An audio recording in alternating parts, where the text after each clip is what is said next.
नमो भगवते तस्मै कृष्णायादभूतकर्मणे रूपनाम विभेदेन जगत्कीर्तियो यतः सच्चिदानन्दरूपाय विश्वभूतपत्यादिहेतवे तापत्रय विनाशाय श्रीकृष्णाय वयं नुमः। श्रीमद्भागवत महापुराण स्कंध 5 अध्याय 2 आग्रीन्ध्र चरित्र। श्री सुखदेव जी कहते हैं, पिता प्रियव्रत के इस प्रकार तपस्या में संलग्न हो जाने पर राजा आग्नीन्द्र उनकी आज्ञा का अनुसरण करते हुए जम्मू द्वीप की प्रजा का धर्मानुसार पुत्रवत पालन करने लगे। एक बार वे पितृलोक की कामना से सत्पुत्र प्राप्ति के लिए पूजा की सब सामग्री जुटाकर सुर सुंदरियों के क्रीड़ा स्थल मंदराचल की एक घाटी में गए और तपस्या में तत्पर होकर एकाग्र चित्त से प्रजापतियों के पति श्री ब्रह्मा जी की आराधना करने लगे।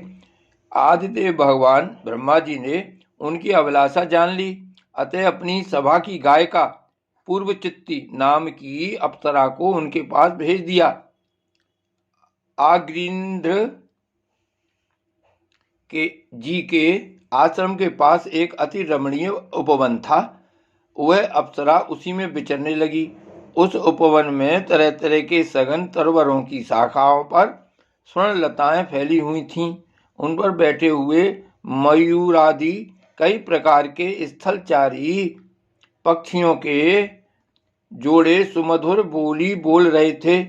उनकी सरल जाति स्वर युक्त ध्वनि सुनकर सचेत हुए जल कुक्कुट कारण्व एवं कलहंस आदि जल पक्षी भांत भांत से कूजने लगते थे। इससे वहां के कमल वन से सुशोभित निर्मल सरोवर गूंजने लगते थे। पूर्व चित्त की विलासपूर्ण सुललित गतिविधि और पाद विन्यास की शैली से पद पद पर उसके चरण नूपुरों की झनकार हो उठती थी। उसकी मनोहर ध्वनि सुनकर राजकुमार आग्नीन्द्र ने समाधि योग द्वारा मूंदे हुए अपने कमल कली के समान सुंदर नेत्रों को कुछ कुछ खोलकर देखा तो पास ही उन्हें वह अप्सरा दिखाई दी। वह भ्रमरी के समान एक एक फूल के पास जाकर उसे सूंघती थी तथा देवता और मनुष्यों के मन और नैनों को आह्लादित करने वाली अपनी विलासपूर्ण गति, कीड़ा, चापल, लज्जा एवं विनय युक्त चितवन, सुमधुर वाणी तथा मनोहर अंगावयवों से पुरुषों के हृदय में कामदेव के प्रवेश के लिए द्वार सा बना देती थी। जब वह हंस हंस कर बोलने लगती तब ऐसा प्रतीत होता मानो उसके मुख से अमृत में मादक मधु झर रहा है। उसके निःश्वास के गंध से मदांध होकर भौरे उसके मुख कमल को घेर लेते। तब वह उनसे बचने के लिए जल्दी जल्दी पैर उठाकर चलती तो उसके कुछ कलश, वेणी और करधनी हिलने से बड़े ही सुहावने लगते। यह सब देखने में भगवान कामदेव को आग्रीन्द्र के हृदय में प्रवेश करने का अवसर मिल गया और वे उनके अधीन होकर उसे प्रसन्न करने के लिए पागल की भांति इस प्रकार कहने लगे, मुनिवर, तुम कौन हो? इस पर्वत पर तुम क्या करना चाहते हो? तुम परम पुरुष श्री नारायण की कोई माया तो नहीं हो? भौहों की ओर संकेत करके, सखे, तुमने ये बिना डोरी के 2 धनुष क्यों धारण कर रखे हैं? क्या इनसे तुम्हारा कोई अपना प्रयोजन है अथवा इस संसारण में मुझ जैसे मतवाले मृगों का शिकार करना चाहते हो? कटाक्षों को लक्ष्य करके तुम्हारे ये 2 बाण तो बड़े सुंदर और पैने हैं। अहो, इनके कमल दल के पंख हैं, देखने में बड़े शांत हैं और हैं भी पंखहीन। यहाँ वन में विचरते हुए तुम इन्हें किस पर छोड़ना चाहते हो? यहाँ तुम्हारा कोई सामना करने वाला नहीं दिखाई देता। तुम्हारा यह पराक्रम हम जैसे जड़ बुद्धियों के लिए कल्याणकारी हो। भवनों की ओर देखकर भगवान तुम्हारे चारों ओर जो ये शिष्यगण अध्ययन कर रहे हैं, वे तो निरंतर रहस्य युक्त सामगान करते हुए मानो भगवान की स्तुति कर रहे हैं, और ऋषिगण जैसे वेद की शाखाओं का अनुसरण करते हैं, उसी प्रकार ये सब तुम्हारी चोटी से झड़े हुए पुष्पों का सेवन कर रहे हैं। नूपुरों के शब्द की ओर संकेत करके ब्रह्मन तुम्हारे चरण रूप पिंजड़ों में तो तीतर बंद हैं। उनका शब्द तो सुनाई देता है, परंतु रूप देखने में नहीं आता। करधनी सहित पीली साड़ी में अंग की कांति की उत्प्रेक्षा कर तुम्हारे नितंबों पर यह कदम कुसुमों की सी आभा कहाँ से आ गई?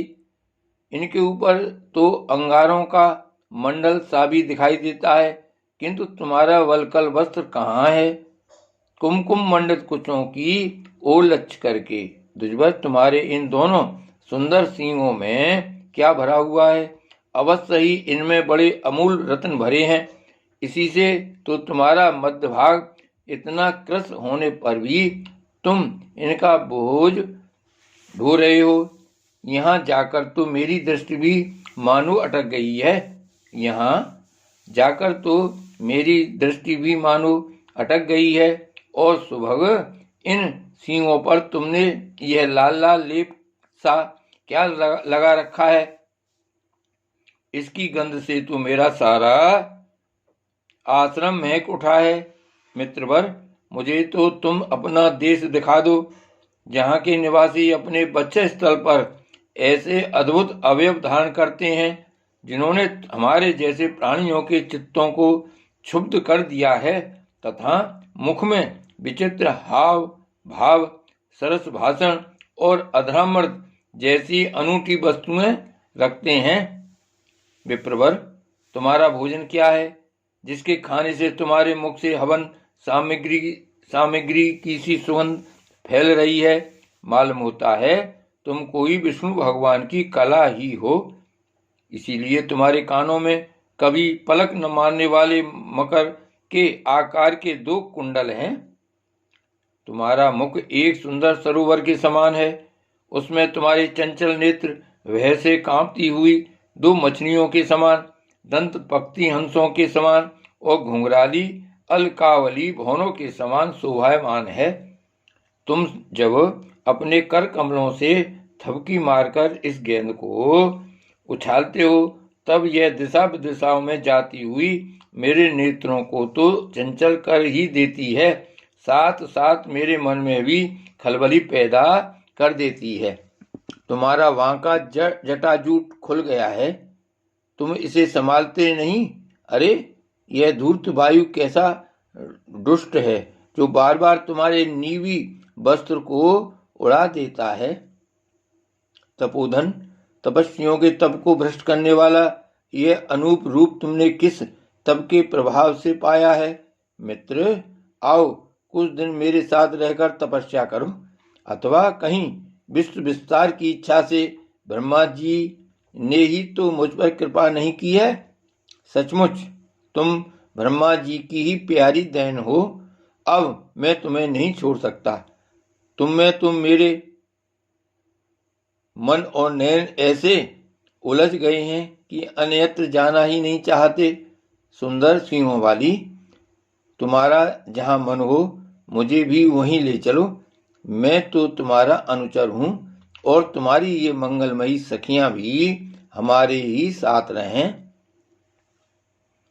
श्री सुखदेव जी कहते हैं, राजन, आग्नेन्द्र देवताओं के समान बुद्धिमान और स्त्रियों को प्रसन्न करने में बड़े कुशल थे।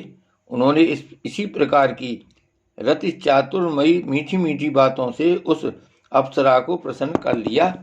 वीर समाज में अग्रगण आग्नेन्द्र की बुद्धि, शील रूप अवस्था, लक्ष्मी और उदारता से आकर्षित होकर वह उन जम्मू द्वीपाधिपति के साथ कई हजार वर्षों तक पृथ्वी और स्वर्ग के भोग भोगती रही।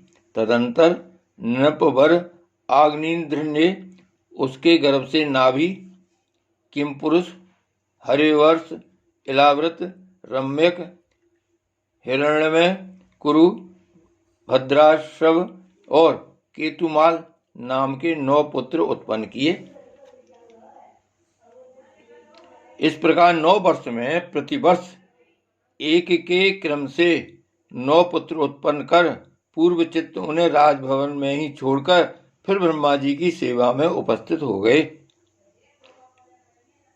इस प्रकार 9 वर्ष में प्रतिवर्ष एक के क्रम से 9 पुत्र उत्पन्न कर पूर्वचित्ती उन्हें राजभवन में ही छोड़कर फिर ब्रह्मा जी की सेवा में उपस्थित हो गई। ये अग्निन्द्र के पुत्र माता के अनुग्रह से स्वभाव से ही सुडौल और सबल शरीर वाले थे। अग्निन्द्र ने जम्मू द्वीप के विभाग करके उन्हीं के समान नाम वाले 9 वर्ष भूखंड बनाए और उन्हें एक एक पुत्र को सौंप दिया।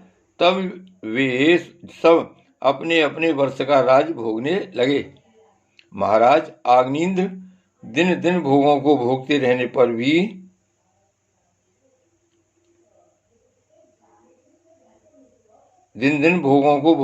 पर भी उनसे अतृप्त ही रहे। वे उस अप्सरा को ही परम पुरुषार्थ समझते थे, इसलिए उन्होंने वैदिक कर्मों के द्वारा उसी लोक को प्राप्त किया जहाँ पितृगण अपने सुकृतों के अनुसार तरह तरह के भोगों में मस्त रहते हैं।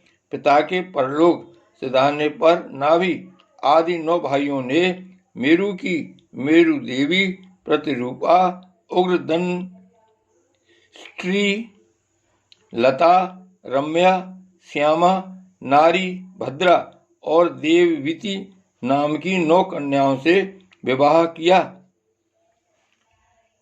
श्री भागवत भगवान की जय। श्री वल्लभाधीश की जय। श्री गोवर्धन नाथ की जय। श्याम स्वरूप श्री अम्बे महारानी की जय। परम दयाल गोसाई जी की जय। श्री गोकुलनाथ की जय। जय जय श्री गोकुलेश, जय जय श्री गोकुलेश।